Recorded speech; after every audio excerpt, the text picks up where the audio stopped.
So, time to settle down. I know you've all been busy this morning. Mamas, doing. Inside the head, outside in the body. So just take a moment to close the door on that, shut a curtain, whatever you like to do. Everything will be fine. You've left all your responsibilities with very sensible people, I'm sure. And get a sense of your weight on the ground, on the seat, on the sofa.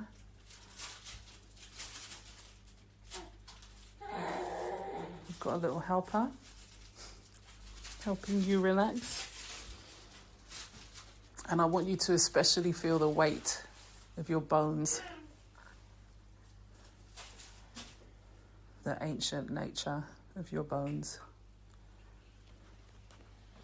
Your bone marrow. It's where your blood comes from. And your bones and your blood connect you with your ancestors like crazy. They reside in there. And picture the bones. Picture the thigh bone, the pelvis, the skull, the backbones, and all the tiny little bones, your hands that do so much, and your feet that walk so many steps. The tiny bones in the ears, under your tongue.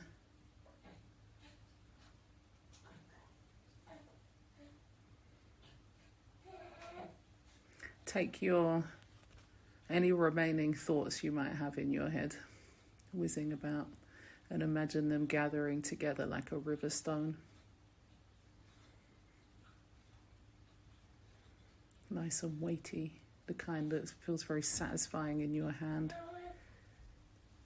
When you're at the beach or walking on the river or around the shores of a loch. And let it drop down through your body like it's dropping through the water until it settles down in your pelvic bowl in the Great Hall. I like the way the baby made you sit up ready for the gravity idea of it coming out of your head into your body. Because that down there in your pelvic bowl, that's where your intelligence is. That's the center of your body.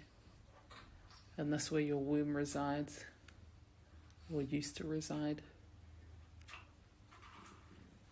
Western medicine's told us the head or the heart is the center, but actually the physiological and energy center is down there. That's where your root is.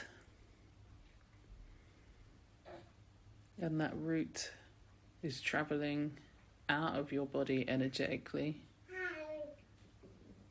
We all have this surrounding energy field, measurable by science. And so that root is going down into the earth, into the mud, and connecting. And some of you will be able to travel through that mud and actually greet your ancestors who will be in graveyards nearby. I know I have a ton up the road.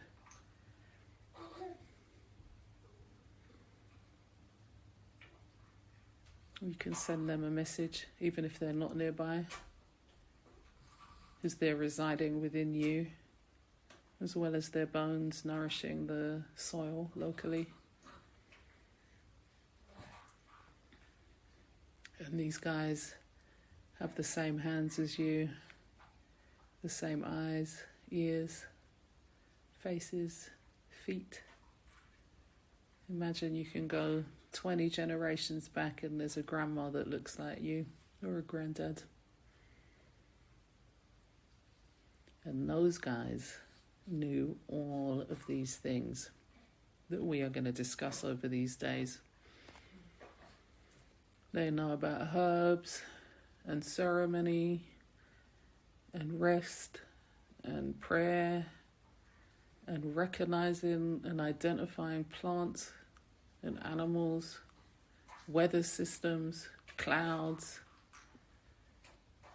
Those guys are so in tune because they had to be, because there was no Sainsbury's, no GP surgery, no A&E, no Amazon Prime. Although there is nothing more immediate than stepping out of your house and picking your breakfast or your lunch or your dinner. Or having your grandmother prepare your hair, make it nice, rinse it with herbs, put things in it, plait it, stroke it. It's better than the hair mask from whoever makes hair masks these days. I don't know, I make my own.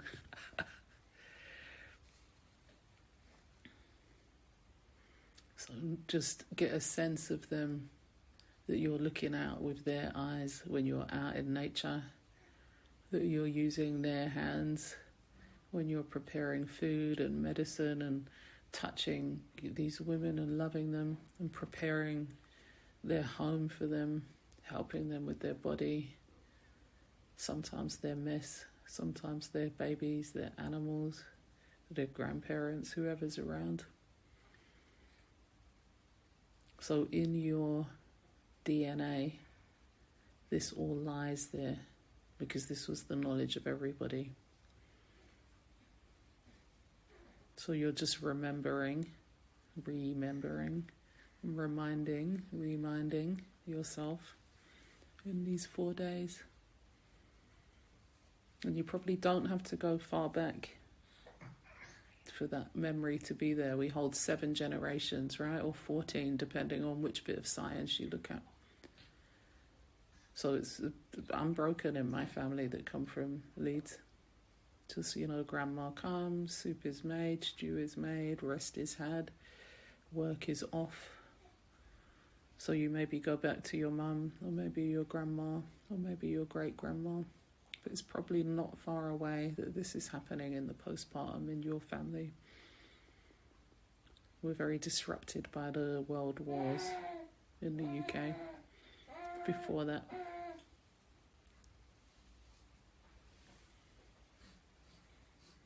So as we go through these days and as we go outside and, look at plants and explore thoughts and feelings, you know all this already.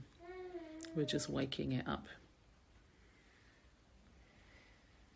I was taught by an indigenous medicine man once that a good birth and a good postpartum has the capacity to heal 7 generations backwards and forwards. So you're going to be doing powerful work for yourself, for others. And that's going to help you charge accordingly, and we'll get to that. This is holy work. And your ancestors will be very happy. Just picture yourself, one day you will be an ancestor. Looking back down your lines, come visit maybe, see what's happening. Be like, oh look, that new baby looks just like Granddad, etc. And if you could help, you would help. You'd be like, get out of Sainsbury's. There's so much food out there. In Yorkshire particularly, so much food out there. It's better for your family. And they'll be telling you to rest and trying to whisper in your dreams, rest, love each other.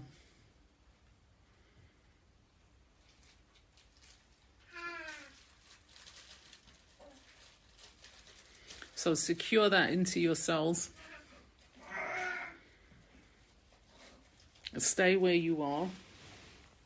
But, let yourself gently come back to life as I'm going to go around with some sacred smoke and just clear away any last residue of who do I think I am? I can't do this. This isn't as good as Western medicine. Whatever is like buzzing about in your head and your body, I'm going to clear that last bit away.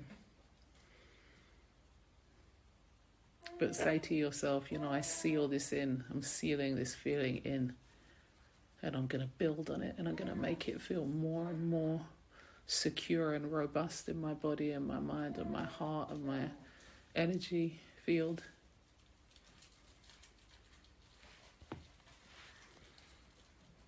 And those that are listening elsewhere, when you gently wake up, you can find something to cleanse yourself with too, even if it's just some water, just